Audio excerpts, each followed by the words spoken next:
புதிய கல்விக் கொள்கையில் 3வது மொழியாக ஹிந்தி கட்டாயம் இல்லை என்றும், ஹிந்தி மொழியை திணிக்கவில்லை, அனைத்து மொழிகளையும் மதிக்கிறோம் என்று மத்திய அமைச்சர் தர்மேந்திர பிரதான் தெரிவித்திருக்கிறார். இது பற்றிய விவரங்களை எமது செய்தியாளர் ரமேஷ்குமார் விவரிக்க கேட்போம்.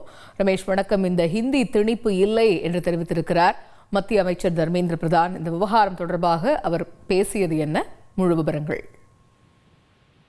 அதாவது, தமிழ்நாட்டில் இருக்கும் ஒரு மாணவர் கல்வியின் பல்வேறு மொழிகளை கற்றுக்கொள்வதில் என்ன தவறு இருக்கிறது, புதிய தேசிய கல்விக் கொள்கையை நடைமுறைப்படுத்த அரசு உறுதி பூண்டிருக்கிறது என்று மத்திய கல்வி அமைச்சர் தர்மேந்திர பிரதான் மீண்டும் திட்டவட்டமாக தெரிவித்திருக்கிறார்.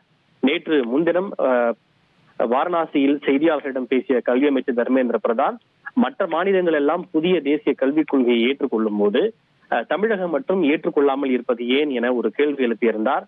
இதற்கு தமிழகத்தில் எதிர்ப்பு கிளம்பியதோடு தமிழகம் மும்மொழி கொள்கையை ஏற்காது, இருமொழி கொள்கையில் உறுதியாக இருக்கிறது என்று பதிலளிக்கப்பட்டிருந்தது. இந்த நிலையில் இது தொடர்பாக செய்தி நிறுவனத்திற்கு பேட்டி அளித்துள்ள மத்திய கல்வி அமைச்சர் தர்மேந்திர பிரதான், மாணவர்களிடையே போட்டி மனப்பான்மையை உருவாக்கவும், அவர்களுக்கு சமமான ஒரு வாய்ப்பை வழங்கவும் ஒரு பொதுவான தளத்திற்கு வர வேண்டும். அத்தகைய ஒரு பொதுவான தளம்தான் தேசிய கல்விக் கொள்கை. நாங்கள் அனைத்து மொழிகளையும் மதிக்கிறோம். பிரதமர் மோடியினுடைய தொலைநோக்கு சிந்தனையின் அடிப்படையில் உருவான இந்த புதிய தேசிய கல்விக் கொள்கையில் தாய்மொழிகளுக்குத்தான் அதிக முக்கியத்துவம் அளிக்கப்பட்டுள்ளது. தமிழ் மொழியானது நமது நாகரிகத்தின் பழமையான மொழிகளில் ஒன்றாக இருக்கிறது. அப்படி இருக்கும்போது தமிழகத்தை சேர்ந்த ஒரு மாணவர் கல்வி அம்சத்தின் பல்வேறு மொழிகளை கற்பதில் என்ன தவறு இருக்கிறது என்ற ஒரு கேள்வியை எழுப்பியிருக்கிறார். அந்த மொழி தமிழாகவும் இருக்கலாம், ஆங்கிலமாகவும் இருக்கலாம், அல்லது இதர இந்தியாவை சேர்ந்த மற்ற மொழிகளாகவும் இருக்கலாம். நாங்கள் ஹிந்தியையோ அல்லது வேறு எந்த மொழியையோ திணிக்கவில்லை. ஆனால் தமிழகத்தில் உள்ள சில நண்பர்கள் அரசியல் செய்வதாக அவர் குற்றம் சாட்டியிருக்கிறார். இருப்பினும் இந்திய அரசு புதிய தேசிய கொள்கையை நடைமுறைப்படுத்த உறுதி பூண்டிருப்பதாக அவர் தெரிவித்திருக்கிறார். தகவல்களுக்கு நன்றி ரமேஷ்.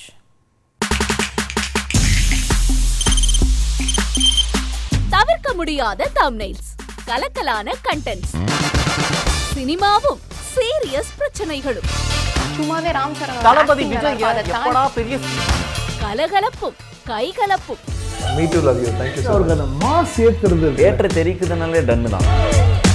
பிரேக்கே இல்லாமல் பிரேக்கிங் நியூஸ் சொல்லும் தந்தி டிவி ஆப். இன்ஸ்டா தலைமுறை வரை இறங்கி அடிக்கும் தந்தி டிவியின் டிஜிட்டல் எக்ஸ்க்ளூசிவ். பாடி காமிச்சீங்க, அதை விட மோசம் இல்ல பாடி காமிச்சீங்கன்னா அது இன்னும். தந்தி டிவி ஆப்பை இலவசமா டவுன்லோட் செய்யுங்க.